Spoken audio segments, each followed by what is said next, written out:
Est-ce que je dois attendre que les opportunités viennent vers moi ou je dois aller vers les opportunités? Telle est la question pour savoir si je dois courir vers des personnes pour m'aider à faire vivre mon projet. Telle est la question de savoir si je dois attendre que les opportunités viennent vers moi. Aujourd'hui, je vais vous raconter une histoire qui peut-être peut paraître banale pour plusieurs de vous et peut-être ça peut toucher juste ne serait-ce qu'une personne et ça me fera plaisir. Quand j'ai créé cette page, j'avais beaucoup d'idées. Je voulais faire beaucoup de choses, mais je ne savais pas, hélas, et mille fois hélas, comment rencontrer des personnes avec autant d'envie de réussir, autant d'engouement et peut-être avec un peu de pouvoir et des moyens pour concrétiser certains projets. C'est là que j'ai créé cette chose. J'ai créé cette page pour partager ma passion qui est l'entrepreneuriat, la finance, l'argent. Je peux les dire ouvertement parce que je n'ai pas honte de les dire. C'est là que j'ai publié. Ce n'est qu'après 8 mois, je serai capable de rencontrer des grands médecins depuis le Maroc, des grands docteurs depuis la Belgique, des grands entrepreneurs depuis la France, des très grands entrepreneurs depuis Londres, depuis le Congo. Cette page a su réunir les gens dont je n'imaginais même pas réunir auparavant. Ils commentent jamais, ils regardent, ils m'envoient un message privé, ils disent « Continue comme ça, nous aimons ce que tu fais ». Je n'ai pas couru derrière n'importe quelle opportunité, mais j'ai montré au monde ce que j'étais capable de faire. Je l'ai montré au monde. Pourquoi? Parce qu'aujourd'hui, il y a Internet. Et Internet, c'est quelque chose que tout le monde a. Tu as un smartphone. Tu aimes le football. Real Madrid ne t'a pas recruté. C'est pas grave. Je vais faire des vidéos en train de jouer.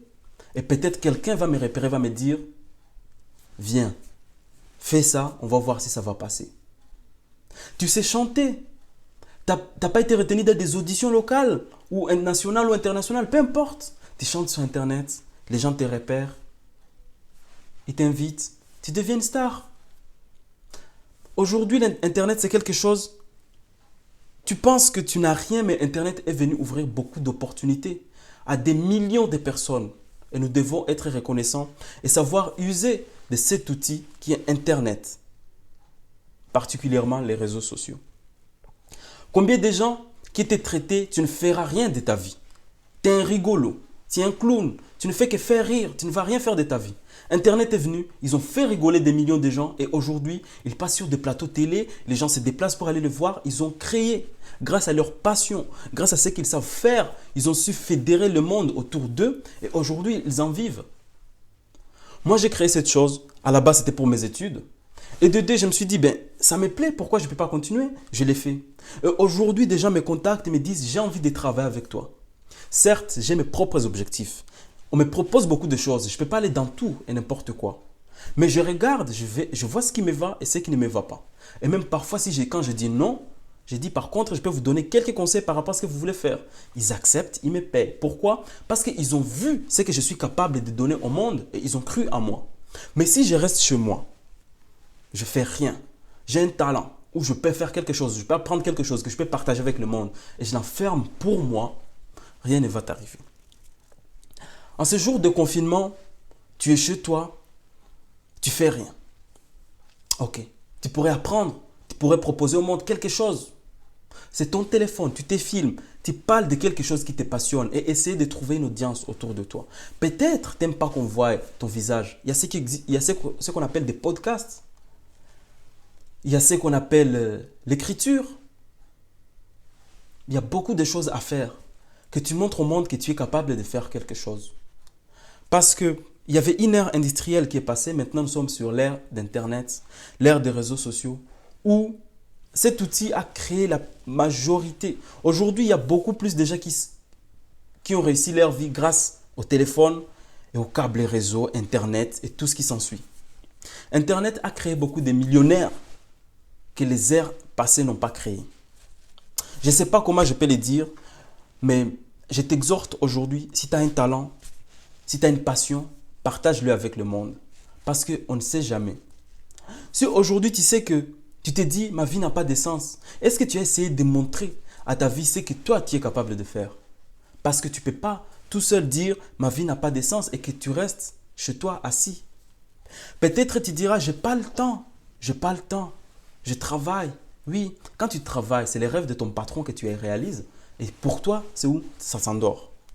Moi, personnellement, si je vous raconte ma vie, vous allez rigoler. J'aime pas en parler parce que c'est toujours privé. Mais plus tard, j'aurai l'occasion d'en parler. Je ne sais pas comment je peux commencer. J'allais à l'école, à l'université, j'étais en première licence. J'avais 19 ans. Je vais à l'université de 8h30 à 17h. Je rentre de l'université à 17h30. J'arrive à la maison 20h. Non, j'arrive à la maison 18h. Je mange, je me lave, je dors. Je vais travailler de 23h à 8h. Encore le lendemain, 8h30, 17h, ainsi de suite, ainsi de suite. Et je me suis dit, c'est bien, je suis étudiant. C'est bien, je travaille, mais c'est compliqué. Ce travail que je fais le soir, ça me fatigue beaucoup. Il faut que je trouve un autre travail. Du coup, j'allais à l'école de 7h30 à 17h30 et j'allais travailler de 19h à 23h. Et qu'est-ce que je faisais après? Non, je travaillais de 19h à 23h30. Et qu'est-ce que je faisais après 23h30? Je rentrais à la maison, je me lave, je mange. Au lieu de regarder la télé, je faisais quoi? Je lisais les livres. Parce que j'ai un ami qui s'appelle Marc, qui est passé ici dernièrement dans le poste. Il m'a montré les livres de Père riche, Père pauvre. Je l'ai lu. J'ai compris certaines choses. J'ai travaillé dur, j'ai mis de l'argent de côté. J'ai encore travaillé, j'ai travaillé. Je me suis dit, ça devient compliqué. Maintenant, j'habite tout seul, je dois payer les loyers, ça coûte cher. Il faut que je travaille 2 fois de plus. J'allais à l'école de 8h30 à 11h30 pour aller travailler de midi à 15h. J'ai fini le travail à 15h, je vais travailler de 15h30. Je vais travailler de 15h30 à 18h. Non. Je travaille de midi à 15h. Et puis, je vais encore à l'école de 15h30 à 18h pour reprendre le travail de 18h30 à 23h30. Encore, je rentre à la maison, je relis les livres et je commence à planifier. Je dis, il faut que je fasse quelque chose de ma vie. Et c'est là, Marc me dit, je peux t'inscrire dans les MLM. Il m'a mis dans les MLM, dans le marketing des réseaux. Et en rentrant dans le marketing des réseaux, je rencontre beaucoup de jeunes qui s'en sortent à 19 ans, à 20 ans. Et c'est là que l'esprit entrepreneurial est rentré dans moi. Et c'est là que je me suis dit, jamais je me plaindrai. Là, j'étais émotionnel avant, mais bon, tout ça c'est fini. Je me dis, jamais je me plaindrai. Je travaille. Mais je me suis dit, jamais je travaillerai pour quelqu'un et quitter le travail et m'oublier moi-même. J'ai fait les MLM. Ça s'est moyennement bien passé. J'ai fait l'immobilier. Ça s'est très bien passé. Ça existe jusqu'à aujourd'hui. J'ai fait le dropshipping, le e-commerce. Ça a très bien marché et puis j'ai arrêté parce que ça ne me passionnait pas, c'était très compliqué. Maintenant, je me suis dit, je m'engage sur une seule chose. J'ai envie de devenir conférencier. J'ai envie de devenir consultant des leaders et personnalités publiques, mais aussi des cadres d'entreprise. Qu'est-ce que je dois faire? Je dois créer une page. Ça fait 1 an que je travaille dessus. Chaque jour, je mets des contenus. Chaque jour. Que ce soit à 8h, que ce soit à 15h. Je mets minimum 5 posts par jour. Ce n'est pas parce que je suis intelligent. C'est parce que je me suis décidé. Il y a 1 an, je me suis décidé, Ghislain, tu as 25 ans. Tu ne peux pas accepter de vivre une vie que tu ne mérites pas. Tu vaux mieux que ça. Et si tu veux plus tard devenir quelqu'un, il faut que tu te battes. Et donc, je me suis battu. J'ai créé cette page. On me disait, arrête de t'exposer sur Internet, c'est pas bien. Je le faisais contre le gré de certaines personnes. Beaucoup de gens n'étaient pas contents. Certaines personnes de ma famille commençaient à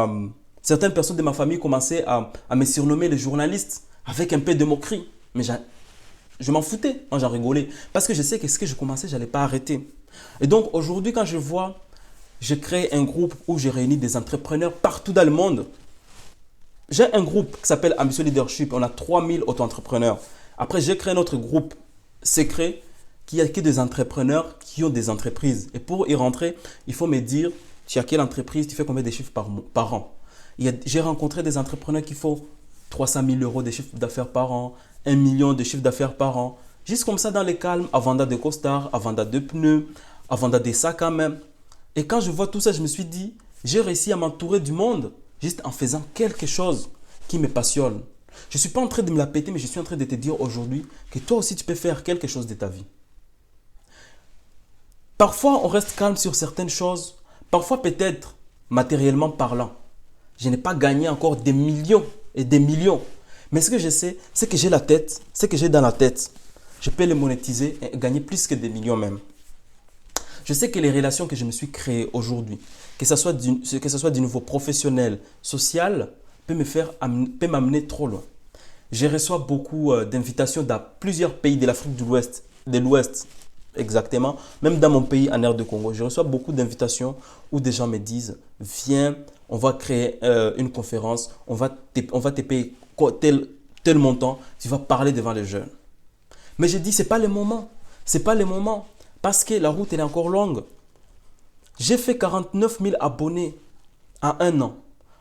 Je ne peux pas. Aujourd'hui, j'ai 50 000 abonnés. J'ai fait 49 750 abonnés en un an. Avec un peu de publicité au début. C'est pas quelque chose de nul. C'est quelque chose de grand. Parce que je suis fédéré beaucoup de monde autour de moi, autour d'une seule passion, qui est l'entrepreneuriat. Après, on va dire, les abonnés, ça ne paye pas. Mais au moins, je sais que si aujourd'hui, je parle dans cette vidéo, quelqu'un m'envoie un message, me dit, grâce à toi, j'ai arrêté de me plaindre. Grâce à toi, au-delà de mon travail, au-delà de mes études, j'ai fait un plan pour le futur. Parce que tu peux naître pauvre, mais mourir pauvre, non. Si tu n'es pauvre, ce n'est pas de ta faute. Et si tu meurs pauvre, là, c'est de ta faute. C'est Bill Gates qui l'a dit, ce n'est pas moi. Nous, Africains, nous avons une réalité qui est différente de celle d'Occident, des États-Unis, d'Asie. Et donc, il faut qu'il y ait quelqu'un qui essaye d'adapter les discours dans des livres qu'on lit ici, en Europe ou aux États-Unis, qu'on peut adapter par rapport à la vie sur place. Parce que ce que les gens ont vécu ici, on peut essayer de s'imaginer, on peut essayer de s'imprégner de la vie de beaucoup de gens, mais ils ont eu leur réalité qui est autre que celle que nous vivons en Afrique, qui est une réalité vraiment extrêmement dure. Et je dis que si tu es né en Afrique et que tu as galéré en Afrique, il n'y a rien qui peut te faire peur. Parce qu'on a vu des choses, on a traversé des choses et rien ne peut te faire peur. Je ne sais pas ce que je peux dire de plus, mais moi ce que je vous dis, n'attendez pas les opportunités, cherchez vos opportunités. Ça aura toujours un grand impact. Ça aura toujours un grand impact dans votre vie quand vous saurez que vous avez sué, que vous avez travaillé dur pour atteindre vos objectifs. Peut-être j'ai mélangé beaucoup de sujets, mais mon objectif était le seul, de te dire, n'attends pas tes opportunités, va vers tes opportunités. N'attends pas tes opportunités, va vers tes opportunités. Parce que si l'opportunité ne vient pas vers toi, tu as les pieds, tu peux aller vers ton opportunité. Ta maman, ton papa ont souffert pour t'amener à l'école. C'est ça, non? Ton papa, ta maman ont souffert pour t'amener à l'école. Si aujourd'hui tu n'arrives pas à faire quelque chose de ta vie, c'est comme si tu les as trahis. Et même s'ils ne t'ont pas amené à l'école, mais tes enfants attendent quelque chose de toi. Si ton enfant naît aujourd'hui, tu ne lui as même pas demandé sa permission, tu as fait des choses et l'enfant apparaît subitement et que tu n'es pas capable de l'amener à l'école parce que tu n'as pas su travailler pour préparer son avenir, ton enfant va te maudire et ton enfant au ciel, il va juger contre toi et dira à Dieu, mon papa il n'a rien fait, il avait la capacité mais il n'a rien fait. Je n'ai pas grand chose à dire, mais ce que je vous dis, on a grandi et il est temps de faire quelque chose. Et comme il y a un proverbe chinois qui dit, le meilleur moment de planter un arbre, c'était il y a 20 ans. Le deuxième meilleur moment, c'est maintenant. Donc si vous ne le faites pas maintenant, ça sera trop tard. Parce que le chemin, il est long. Il est vraiment, vraiment long. Merci et à très bientôt.